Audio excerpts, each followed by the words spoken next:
do you ensure your overdue invoices get paid without alienating your good customers?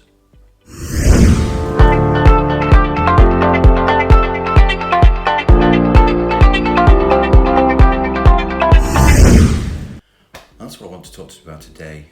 The 3 steps to recovering monies due where you can while supporting your customers. It's actually 3 C's. So let's go through them.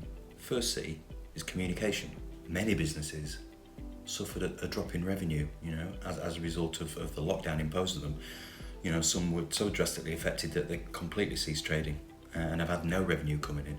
Now, if a business has got good cash reserve, then obviously it can continue to pay its bills, etc., to survive, with a view that as it trades out of lockdown, revenue starts to come back in and we get back to a more reasonable, better financial position.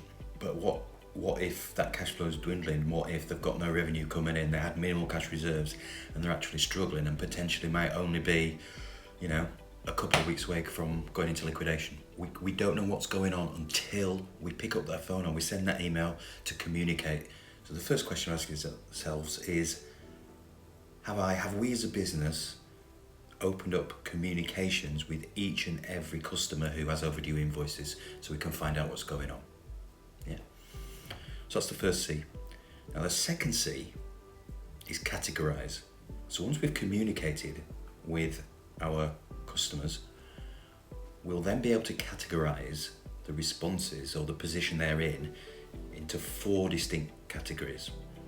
Those that can pay, those that can't pay, those that won't pay, and there will be some that will have completely ignored all your communications no matter how hard you've tried. So let's look at those 4 in turn. First of all, those that can pay. So you might end up with a communication where actually there's been a change in circumstances. Yes, they were affected, but they've pulled through, they're coming out of it, they've now got the money they can pay you. It may just have been an oversight. As staff have been furloughed and they've been working on skeleton staff, people working from home, people doing jobs that they weren't ordinarily doing before, business owners, directors maybe getting involved and taking on roles that they hadn't done for quite a long time. Things might have got missed, your invoice might have been overlooked. So you may find that actually they've now got the cash in to pay you. Secondly, we've got the can't category. It may be a case of down the supply chain that they're owed money by their customers who haven't been able to pay, in turn they're not able to pay you. That's all well and good, but what you need to ascertain is, are they a good customer? The idea here is to put together some sort of a payment plan whereby they can propose, we can pay this amount over the next 2-3 months. The overdue invoice will be paid. That's fantastic. But you'll know what's viable for your business, what's acceptable to you in terms of that payment plan. Just one thing to think about that is make sure that you put that in writing and you keep on top of it, because if on the first or second payment there's a delay in that coming in, then you've maybe got bigger potential problems than you thought. Long term, they may well bring in revenue potentially, but are they so cash strapped now that they're literally days from going under? The third one, those that won't pay. We've got the money, we won't pay, but why won't they pay? Is it because they dispute, there's a genuine dispute, whether it's with the whole invoice because the goods weren't delivered to terms, there's a fault with them, only part of the order was delivered, or maybe, is there a genuine dispute there on the whole thing, or maybe just on part of it? So at least the part that's okay, maybe they can pay for that. Yeah, so that's a genuine dispute. Or is it a false dispute? What I mean by a false dispute, this happens all the time. Company is in trouble. They've never disputed it before when you've invoiced them before, or if you've talked to them before. So why all of a sudden are they disputing it now? If you were invoiced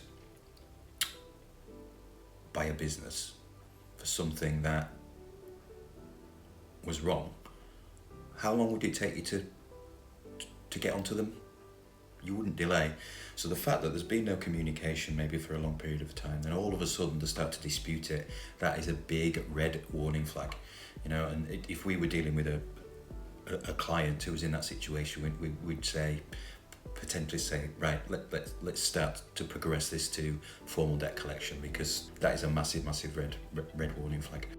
Those that have completely ignored you, question to ask yourself is, why? Why have they been ignoring our communications? Especially if you've sent emails where you can see whether or not they've been opened. You know, you've sent an email, for example, you can see it's been opened 10 times, but they've not responded to you. You know, you may have emailed a couple of times, no response.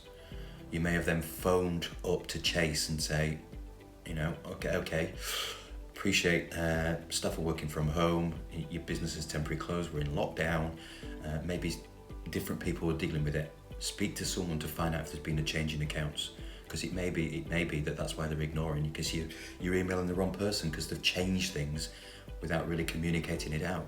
It does happen. So then you may find that they are in a position, it's just going back to what I said about the people who, the first category, the can payers. You don't know till you try. But if there hasn't been any communication, you know that it's going to the right person and it's being ignored, and especially, like you say, if you can see that they're opening it and not responding, again, that is a massive warning sign. It's a big red flag, and we would advise that you progress to debt collection. And then the final C, chase. Doesn't matter whether they've just promised to pay and they say they can, whether it's a payment plan, or it's just people filtering into your existing system. Make sure you follow up. Make sure you've got, first of all, make sure you've got a policy. You know, we talk to loads of businesses where, yeah, we've got a policy.